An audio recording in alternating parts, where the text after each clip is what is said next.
Study IQ IAS. Smart aspirants #1 choice.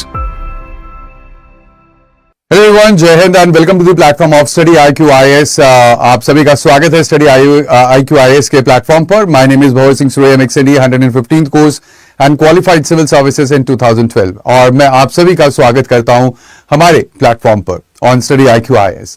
Now in this video will be talking about the public administration और साथ ही साथ ये क्यों एक मिसअंडरस्टूड ऑप्शनल है। When it comes to the optional and for your mains preparation, so we know that there are about 48 of the optionals जिनको कि आपको ऑफर करता है UPSC. And out of those, when it comes to public administration, it is one of the most important or one of the most, you can say, trusted options जिसको कि आप opt कर सकते हैं while preparing for the civil services. ठीक है, अब इसके बारे में हम बात करेंगे कि क्यों ये एक misunderstood optional जो है वो आपका समझा जाता है। So first I be talking about the core misconception जो कि आपका इसके बारे में है और why do aspirants they struggle when it comes to the initial appeal of the public administration. क्योंकि जब हम बात करते हैं पब्लिक एडमिनिस्ट्रेशन की तो आप देखेंगे कि जो पब्लिक एडमिनिस्ट्रेशन है इसका जो कवरेज है that is very very wide. ठीक है, as compare to all the optional which are available. चाहे कोई भी ऑप्शनल है, चाहे वो PSIR है, चाहे वो एंथ्रोपोलॉजी है, चाहे ज्योग्राफी है, चाहे हिस्ट्री है, ठीक है, और we have sociology. So when it comes to the coverage, ठीक है, जो अगर आप देखते हैं when it comes to the GS part की अगर मैं बात करूं आपका तो GS पेपर 2 जिसमें आपका polity and governance maximum part आपका GS पेपर 2 का है that is covered along with the public administration.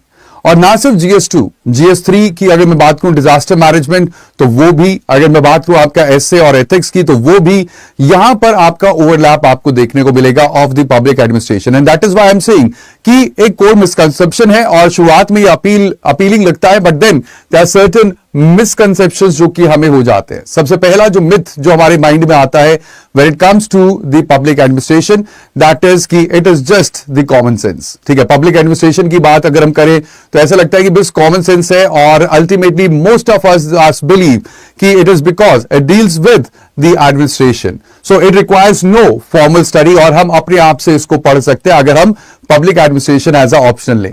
लेकिन मैं आपको रियलिटी बता दूं कि जब हम बात करते हैं पब्लिक एडमिनिस्ट्रेशन की तो ये एक रिगरस एकेडमिक डिसिप्लिन है जहां पर आपका थ्योरेटिकल बेस काफी इंपॉर्टेंट है और थ्योरीज जो है, जो फाउंडेशंस हैं, they are very very important. ठीक है, yes, paper 2 it aligns with your polity and governance, लेकिन साथ ही साथ जो आपका एडमिनिस्ट्रेटिव प्रिंसिपल्स है, एडमिनिस्ट्रेटिव थ्योरीज है, ठीक है, जितने भी आपके थिंकर्स हैं, they are very important to understand while preparing for the public administration and that is why it is very important कि एक systematic study जो है वो आपका काफी important हो जाती है।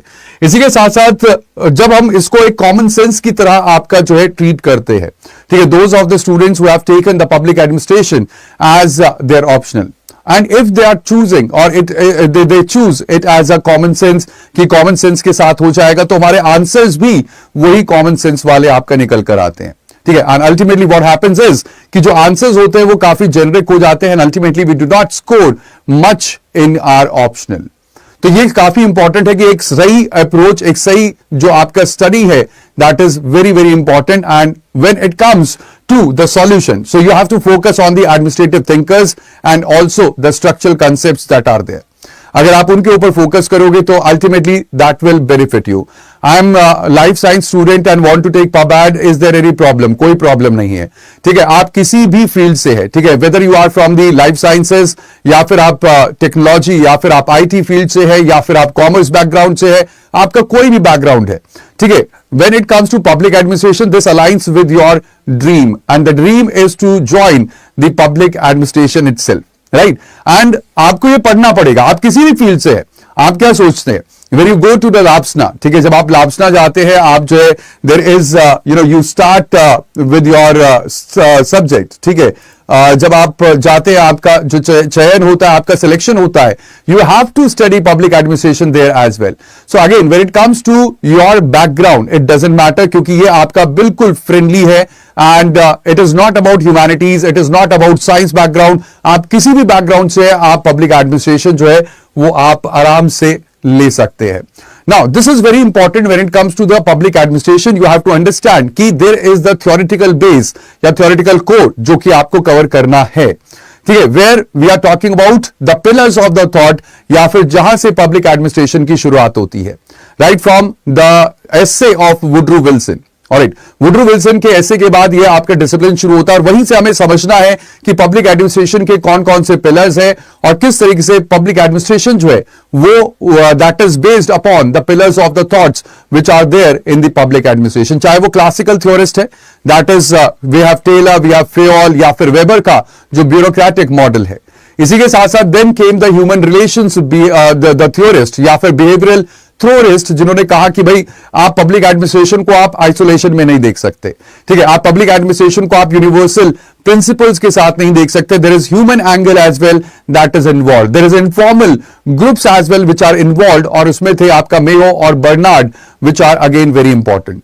And then comes the public policy, जहां पर हम बात करते हैं मॉडल्स की और डिसीजन मेकिंग की, वो आपको यहां पर समझना काफी इंपॉर्टेंट है। पेपर 1 जो है वो आपका एक बेस बना देता है so that we can understand about the paper 2 as well.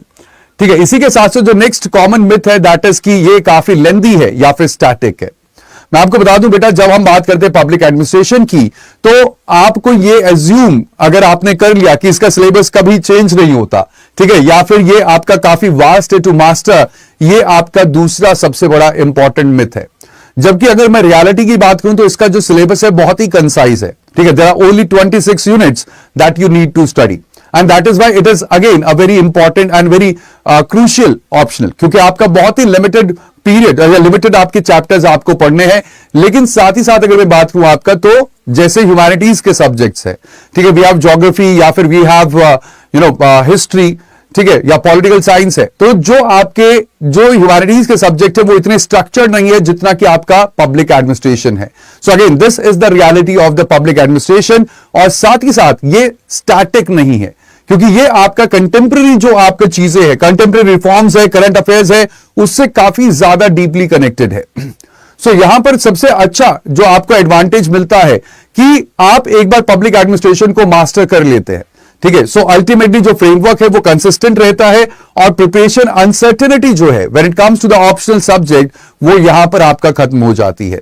And again it is very important when you are choosing the optional, that should be the right optional, क्योंकि अगर मैं बात करूं आपका, तो we have 1000 marks for the GS. ठीक है, 1000 marks का आपका जीएस होता है मेंस में, and there is 500 marks of your optional. लेकिन वहीं पर अगर मैं बात करूं when it comes to the scoring, ठीक है, जब हम स्कोरिंग की बात करते तो जो जीएस है, जीएस मेंस में आप मैक्सिमम 300, 350, 400 मार्क्स आप लेकर आओगे, जबकि जो सही ऑप्शनल है that will give you more than 300 marks as well.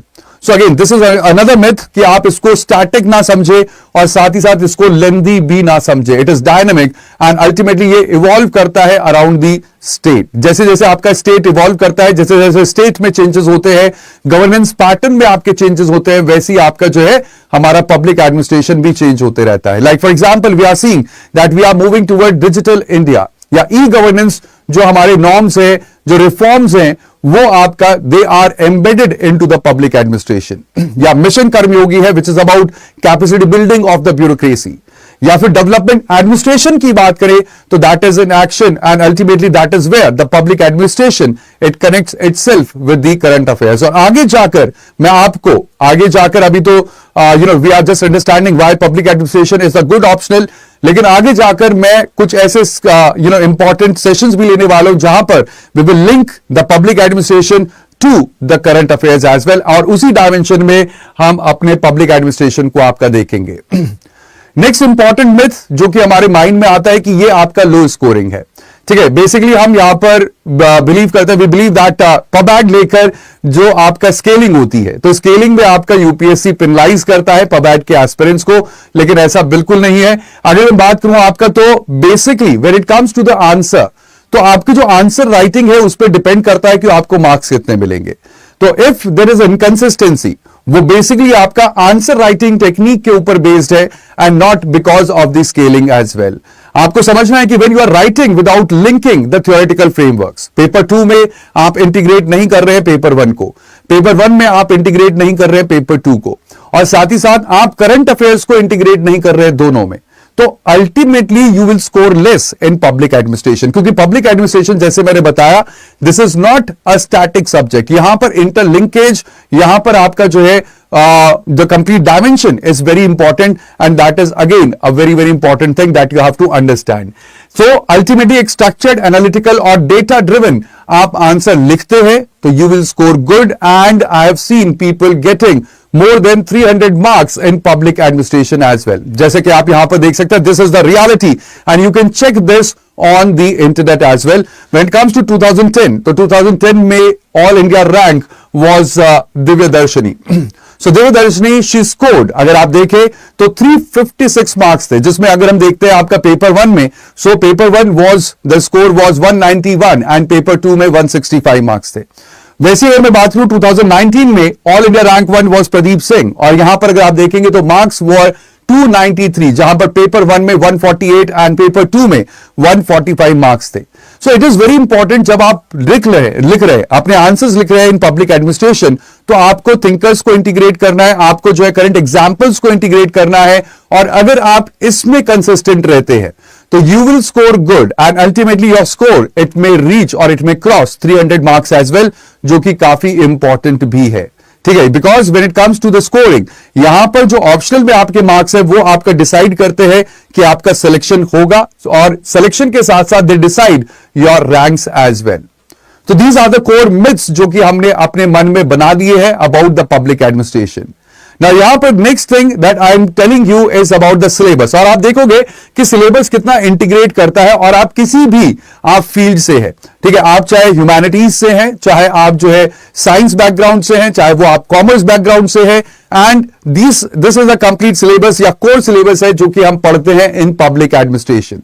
The first paper is about the evolution of the discipline, कि कैसे आपका जो पब्लिक एडमिनिस्ट्रेशन है वो आपका इवॉल्व हुआ, right from traditional public administration जहां पर हम क्लासिकल थिंकर्स को पढ़ते हैं, और क्लासिकल थिंकर्स और क्लासिकल या ट्रेडिशनल एडमिनिस्ट्रेशन से वो आपका चेंज होता है आपका बिहेवियरल एस्पेक्ट, यानी कि आपका जो है ह्यूमनिस्टिक प्रिंसिपल्स उसमें आपके ऐड होते हैं, and then it changes into the new public administration. ठीक है, after the Minnowbrook conference new public administration का जन्म होता है, and then it changes into new public management, and ultimately it changes into new public governance as well. So that is the complete evolution of the subject जो कि हम पढ़ते हैं when it comes to the paper 1. इसी के साथ साथ we also study the administrative behaviour, कि किस तरीके से आपका एडमिनिस्ट्रेटिव बिहेवियर है. We have the communication as well as the other things that are very important for the complete organisation. Accountability and control हम आपका यहां पर पढ़ते हैं, and also policy formation as well, कि किस तरीके से पब्लिक पॉलिसी जो है उसका फॉर्मुलेशन आपका होता है, and we deep dive into these core areas of the paper 1. And again these are very important. अगर आप इवोल्यूशन को छोड़ दें, अगर आप थिंकर्स को छोड़ दें, तो administrative behaviour, accountability and control and public policy formulation, this is the core of the administrator. And ultimately आप भी एडमिनिस्ट्रेटर होंगे, तो इसका सबसे इंपॉर्टेंट इफेक्ट क्या होता है? इसका इफेक्ट होता है कि दैट अलाइंस और दैट चेंजेस योर थिंकिंग. ठीक है, ये आपकी जो थिंकिंग है उसको आपका बदल देता है. ठीक है, and ultimately you start thinking like an administrator. आप एक एडमिनिस्ट्रेटर के तौर पर आप सोचना शुरू कर देते हैं, और जब आप एक एडमिनिस्ट्रेटर के तौर पर सोच रहे हैं, या फिर आपकी जो थिंकिंग है, आपका जो थॉट प्रोसेस है, it gets aligned to being an administrator. This is 50% of the result that you have gotten. Alright, यानी कि आप जो है 50% आप अपनी जो तैयारी है उसमें आप सक्सेसफुल हो चुके हैं, because you will be the public administrator later on. Alright, at the same time अगर हम बात करें आपका पेपर 2 में, तो paper 2 is about the Indian reality. We study about the Indian administration, Indian governance, Indian polity, जहां पर हम बात करते हैं आपका हिस्टोरिकल कंटेक्स्ट की, and that is the evolution of administration in India right from the Kautilya. Not just British legacy, but also the Kautilya, the Arthashastra, the kind of the administration that was there during that period of time. उसी के साथ साथ हम बात करते हैं आपका आज की ब्यूरोक्रेटिक सेटअप का, जो कि स्टैब्लिश हुआ by the Indian civil services that was started by the British legacy. इसी के साथ साथ हम बात करते हैं आपका सेंट्रल और आपका स्टेट एंड डिस्ट्रिक्ट एडमिनिस्ट्रेशन की. हम देखते हैं कि किस तरीके से in real life the administration works in the Indian atmosphere. And then the Panchayati Raj and the urban governance, that is the decentralisation और decentralised bodies at the grass root level. और साथ ही साथ then we study about the administrative reforms as well as the ARC recommendation which are again very important. So ये सब चीजें आपका core subject area बनाते हैं when it comes to the paper 1 and paper 2 as well. इसी के साथ साथ अगर मैं बात करूं आपका, तो this is very important when it comes to the interlinkage या फिर आपका ओवरलैपिंग, वो काफी इंपॉर्टेंट होती है when we are going to select an optional. और ये सबसे इंपॉर्टेंट है अगर आप देखें पब्लिक एडमिनिस्ट्रेशन का, तो पेपर 2 में ये काफी ज्यादा आपका जो है ओवरलिंक होता है। ठीक है, जो पेपर 2 है, पेपर 2 और जीएस का पेपर 2, पबैड का पेपर 2 एंड जीएस का paper 2, they are nearly about 95% they overlap. क्योंकि पेपर 2 में जो जीएस का पेपर है, वहां पर गवर्नेंस, पॉलिटी और अकाउंटेबिलिटी से रिलेटेड क्वेश्चंस पूछे जाते हैं। और जो हमारा पेपर 2 है, ऑलरेडी हम एडमिनिस्ट्रेशन और पूरा कंप्लीट सेटअप आप पेपर 2 में वही पढ़ते हैं जो आपको यहां पर जीएस के पेपर 2 में आपको यहां पर अलाइन करता है। ठीक है, इसी के साथ साथ अगर पेपर 3 की बात करें, तो पेपर 3 के साथ भी अलाइन होता है, ओवरलैप होता है, बिकॉज पेपर 3 में you will be studying about planning. तो प्लानिंग क्या है? Planning is about the policy planning, जो कि हम एडमिनिस्ट्रेशन में पढ़ते हैं। It is also about disaster management, again we study this in our public administration and also the reforms as well. तो आप देखोगे कि यहां पर आपका जो ओवरलैप है वो काफी ज्यादा है। And then when it comes to your paper 4, तो एथिक्स एंड गवर्नेंस है, लीडरशिप है, उसके ऊपर आपने देखा होगा कि क्वेश्चंस पूछे जाते हैं आपके एथिक्स में। अगेन एथिक्स में भी ये ओवरलैप कर रहा है। और ना सिर्फ आपका जीएस, अगर ओवरलैपिंग की बात करें तो आपका जो एस्से का पार्ट है, ठीक है, एस्सेज में you will find lots of essays, जहां पर आपका पब्लिक एडमिनिस्ट्रेशन की जो डोमेन नॉलेज है वो आपको एस्से लिखने में काफी हेल्प करती है। तो when it comes to the subject, optional subject तो है, बिल्कुल सही बात है, लेकिन वो ऑप्शनल सब्जेक्ट आपको कहां पर हेल्प कर रहा है आप देखेंगे तो जीएस के पेपर 2 में, पेपर 3 में, पेपर 4 में, and along with this in essay this is helping you. और इससे वाइड आपको ओवरलैपिंग किसी और ऑप्शनल में नहीं मिलेगी। ठीक है, इतनी वाइड ओवरलैपिंग किसी और ऑप्शनल में आपका है ही नहीं जितना कि आपका पब्लिक एडमिनिस्ट्रेशन में ओवरलैपिंग है। Now it is a very important reason. मैं यहां पर सिर्फ आपको ये नहीं बताता और ना आपको ये बोलता हूं कि आपका कैसे आप जो है 300 से ज्यादा स्कोर कर सकते हैं। I also go in to deep and I tell you why candidates they fail to score good marks.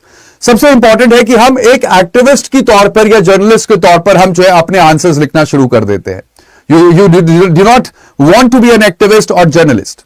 मैंने आपसे कहा कि भाई हमारी जो थिंकिंग है that should align with the job that we want to take. And अगर आपकी थिंकिंग अलाइन होती है तो that is what UPSC is looking for. आपको थिंकिंग को चेंज करना है, उसको एक एडमिनिस्ट्रेशन के तौर पर या एडमिनिस्ट्रेटर के तौर पर आपको सोचना है। And that is what you need to understand कि if you are writing the generic answers in public administration तो आपको मार्क्स नहीं मिलने वाले हैं। ठीक है, इसी के साथ साथ अगर बात करें आपका, तो वी इग्नोर द थिंकर्स। ठीक है, हम थिंकर्स को इग्नोर कर देते हैं, हम कमिटी रिपोर्ट्स को इग्नोर कर देते हैं while we prepare with the public administration. और यही कारण है कि हम उसको इंटरलिंक नहीं कर पाते। और इंटरलिंकेज बहुत इंपॉर्टेंट है। When you are not interlinking तो you will not get the right marks. और साथ ही साथ प्रॉपर स्ट्रक्चर हम यूज नहीं करते। There should be introduction, then body and the conclusion as well. जब तक आप ये 3 बॉडीज मतलब 3 आपका स्ट्रक्चर फॉर्म में आप अपने आंसर्स नहीं लिख रहे हैं, you will not score better marks in your exam. चाहे वो आपका जीएस है, चाहे वो आपका जो है ऑप्शनल है, चाहे कोई भी आप आंसर लिख रहे हैं, उसमें ये आपके 3 चीजें होनी बहुत जरूरी है। Introduction, then body and then conclusion. That is very very important.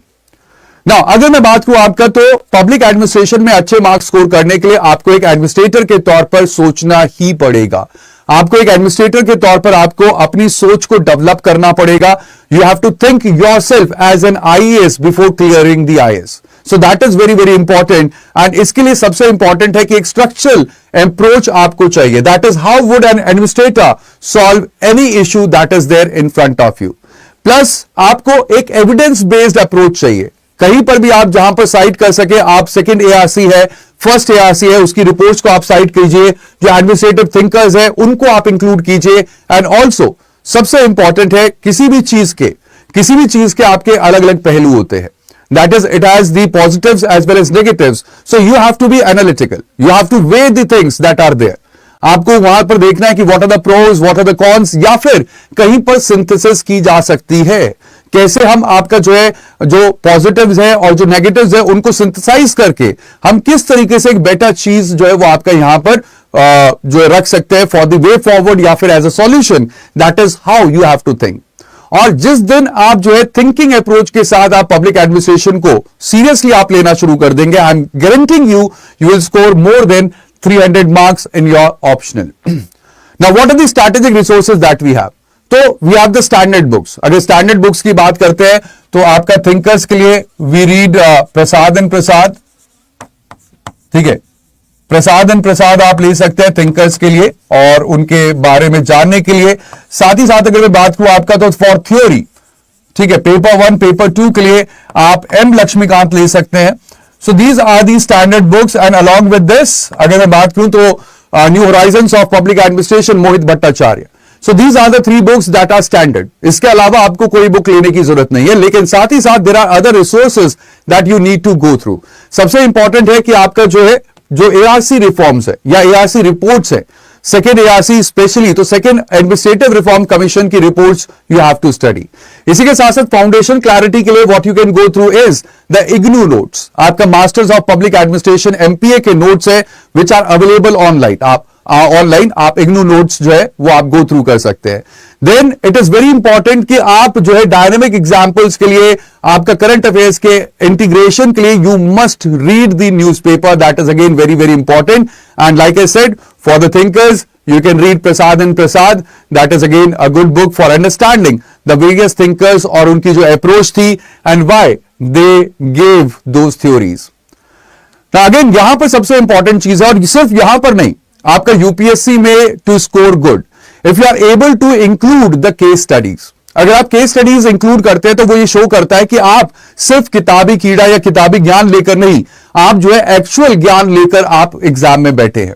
और वो एक्चुअल ज्ञान ही सबसे इंपॉर्टेंट है because you will be working in the field, है ना। मतलब बाद में आप सेक्रेटरी बन जाए, बाद में आप जो है जो जॉइंट सेक्रेटरी बन जाए, that is different, but at the same time when you will B entering into the field, तो आपकी जो फील्ड जॉब होगी, अगर आप जो है आईएएस चूज करते हैं तो you will B initially training post में आप एसडीएम बनेंगे, फिर उसके बाद आप डीएम बनेंगे, then you will be collector. So ultimately there is promotion, but at the same time the first choice और the first posting it will be a field job. So इसलिए बहुत इंपॉर्टेंट है कि आपके पास रियल वर्ल्ड सक्सेस स्टोरीज जो है that should be there to substantiate your points in GS and in optional as well. Like for example अगर आप डिसेंट्रलाइजेशन की बात करें तो we can quote the Kerala's decentralisation model. ऐसे ही डिजिटल डिलीवरी की हम यहां पर जो है बात कर सकते हैं, उसके केस स्टडीज की बात कर सकते हैं when it comes to the public delivery या पब्लिक सर्विस डिलीवरी, तो उसमें हम आंध्र प्रदेश का आपका मॉडल ले सकते हैं। साथ ही साथ आपका जो transparency reforms which are there in the local bodies, that could be also taken as an example while writing the answer. तो ये बहुत इंपॉर्टेंट है कि आप केस स्टडीज को आप जो है इंक्लूड करें, आप करंट अफेयर्स को इंक्लूड करें, आप जो थिंकर्स है उनको आप इंक्लूड करें, and then you start writing the answers as well.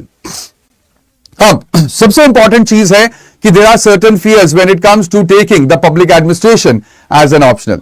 पहला ये होता है कि भाई मेरा कोई बैकग्राउंड नहीं है, जैसे अभी जहाना बिनूर ने अभी पूछा मेरे से कि I am from life science और I am student of life science and want to take public administration, is there any problem? ठीक है, आप किसी भी बैकग्राउंड से, आपका कोई बैकग्राउंड नहीं है, आपने कभी नहीं पढ़ा है, सो आप ये चीज समझिए कि जो सिलेबस है दैट इज एक्सेसिबल, जो कंसेप्ट्स हैं दैट आर इंट्यूटिव, जहां पर आप उसके साथ कनेक्ट करते हैं।